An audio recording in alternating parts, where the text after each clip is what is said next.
The Way of Shadows by Brent Weeks, Chapter 4. The bashers guarding the 9 subterranean chamber eyed Durzo sourly.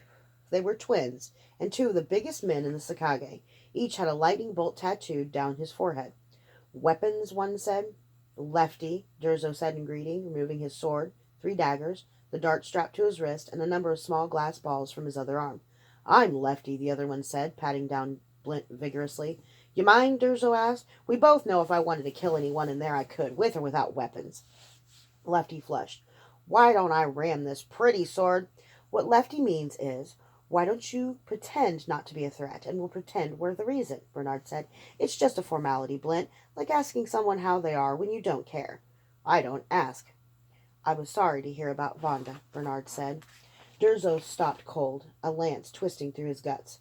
Really, the big man said. He held the door open, glancing at his brother. Part of Durzo knew he should say something cutting or threatening or funny, but his tongue was leaden. Master Blint, Bernard said. Recovering, Durzo stepped into the 9's meeting room without raising his eyes. It was a place to inspire fear, carved from black fireglass. A platform dominated the room. 9 chairs sat on the platform. A tent chair sat above them like a throne. There was only bare floors facing the chairs. Those the 9 interviewed would stand. The chamber was a tight rectangle, but it was deep. The ceiling was so high it disappeared in the darkness. It gave those questioned the feeling of being interrogated in hell. That the chairs, walls, and even the floor were carved with little gargoyles, dragons, and people all screaming did nothing to cool the effect. But Durzo walked in with an easy familiarity. The night held no terrors for him. The shadows welcomed his eyes, hid nothing from him. At least that much has left me. The 9 had their cowls on, except for Mama Kay, though most knew there was no hiding their identities from Durzo. Above them, the Shinga, Pon Drayden, sat in his throne. He was as still and silent as usual.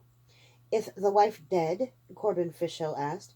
He was a fashionable, handsome man with a reputation for cruelty, especially toward those children in the guilds he managed. The laughter his lisp might have provoked somehow dried up under the ever-present malice on his face.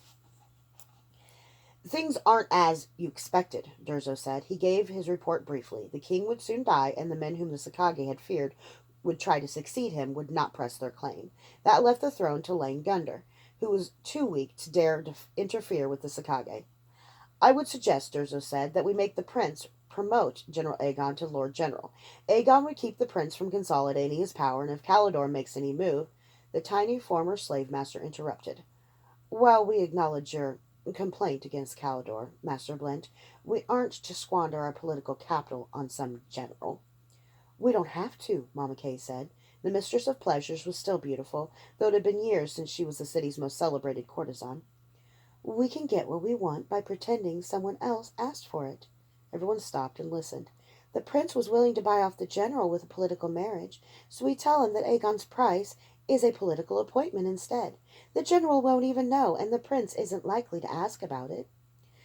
And that gives us leverage to reopen the slavery issue, the slave master said. I'll be damned if we turn slavers again, another said. He was a big man gone to fat, with heavy jowls, small eyes, and scarred fists befitting the master of the Sakage's bashers. The conversation can wait. Blint doesn't need to be here for that, Corbin Fishhill said. He turned his heavy-lidded eyes to Blint. You didn't kill tonight. He let the statement hang unadorned. Durzo looked at him, refusing to take the provocation. Can you still do it? Words were useless with a man like Corbin Fishhill. He spoke the language of meat. Durzo walked to him. Corbin didn't flinch, didn't turn aside as Durzo came toward the platform, though several of the 9 were clearly nervous. Under Fishhill's velvet trousers, Blint could see his muscles bunch.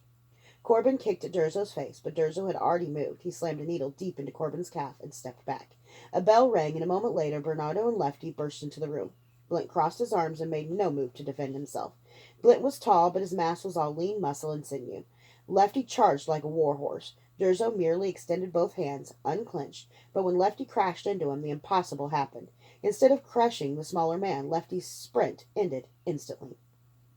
His face stopped first, his nose popping against Durzo's open hand. The rest of him continued forward, his body lifted parallel to the ground, then crashed to the stone floor. Stop! Corbin Fishhill shouted. Bernard skidded to a halt in front of Durzo, and then knelt by his brother. Lefty was moaning, his bleeding nose filling the mouth of a rat carved into the rock floor. Corbin pulled the needle out of his calf with a grimace. What is this, Blint?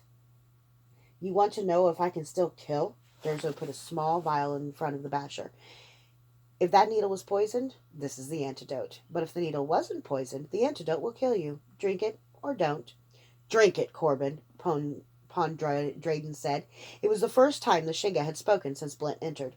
You know, Blint, you'd be a better wet boy if you didn't know you were the best. You are, but you still take orders from me. The next time you touch one of my 9, there will be consequences. Now get the hell out.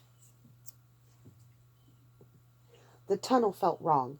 Azoth had been in other tunnels before, and if he wasn't exactly comfortable with moving through the cloying dark by touch, he could still do it. This tunnel had started out like any other, rough cut, winding, and of course dark. But as it plunged deeper into the earth, the walls got straighter, the floors smoother. This tunnel was important.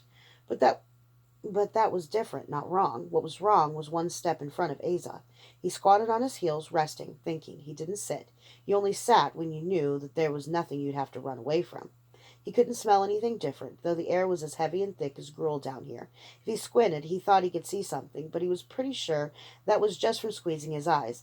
He extended his hand again. Was the air cooler just there? Then he was sure he felt the air shift. Sudden fear arched through Azoth.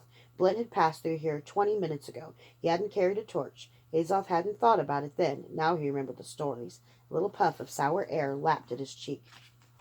Azoth almost ran, but he didn't know which way was safe to run. He had no way to defend himself. The fist kept all the weapons. Another puff touched his cheek. Smells like garlic? There are secrets of this world, kid, a voice said. Secrets like magical alarms and the identities of the 9. If you take another step, you'll find one of those secrets. Then 2 nice bashers with orders to kill intruders will find you. Master Blint, Azoth searched the darkness. Next time you follow a man, don't be so furtive. It makes you conspicuous. Whatever that meant, it didn't sound good. Master Blint? He heard laughter up the tunnel, moving away. Azoth jumped to his feet, feeling his hopes slip away with the fading laughter. He ran up the tunnel in the dark. Wait!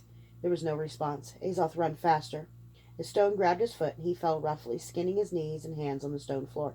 Master Blint, wait! I need to apprentice with you. Master Blint, please! The voice spoke just over him, though when he looked, Azoth could see nothing. I don't take apprentices. Go home, kid. But I'm different. I'll do anything. I've got money. But there was no response. Blint was gone. The silent ached, throbbed in time with the cuts on Azoth's knees and palms. But there was no help for it. He wanted to cry, but crying was for babies. Azoth walked past the Black Dragon territory as the sky lightened. Parts of the warren were shaking off their drunken slumber. Bakers were up, and smiths' apprentices were starting forge fires. But the guild rats, the whores, the bashers, and the sneak thieves had gone to sleep, and the cutpurses, cons, sharps, and the rest of those who worked the daylight were still asleep. Usually the smells of the warren were comfortable. There was the permeating smell of the cattle yards over the more immediate smells of human waste glopping through wide gutters in every street to further foul the Plith River. The rotting vegetation from the shadows and black waters of the slow river, the less sour smell of the ocean when the lucky breeze blew, the stench of the sleeping, never-washed beggars who might attack a guild rat for no reason other than their rage at the world. For the first time to Azoth, rather than home, the smells denoted filth. Rejection and despair were the vapors rising from every moldering ruin and shit pile in the warrens. The abandoned mill here, once used for hulling rice, wasn't just an empty building the guild could sleep in. It was a sign. Mills on the west shore would be looted by those so desperate they'd break past whatever bashers the mill owners hired. It was all garbage and rejection, and Azoth was part of it. When he got to the guild home, Azoth nodded to the lookout and slipped inside with no attempt at stealth. The guild was used to children getting up to piss in the night, so no one would think he'd been out. If he tried to sneak in, he'd just draw attention to himself. Maybe that was what furtive meant. Lying down in his usual spot next to the window, he slept between Dollgirl and Jarl. It got cold here, but the floor was flat and there weren't many splinters. He nudged his friend. J.O., you know what furtive means? But Jarl rolled away, grunting. Azoth poked him again, but Jarl wouldn't move. Long night, I guess. Like all the guild rats, Azoth, Jarl, and Dollgirl slept close to each other for warmth. Usually Dollgirl got the middle because she was small and got cold so easy, but tonight Jarl and Dollgirl weren't lying close to each other. Dollgirl scooted close, wrapped her arms around him, squeezing tightly, and Azoth was glad for her warmth. A worry gnawed at the back of his mind like a rat, but he was too tired. He slept.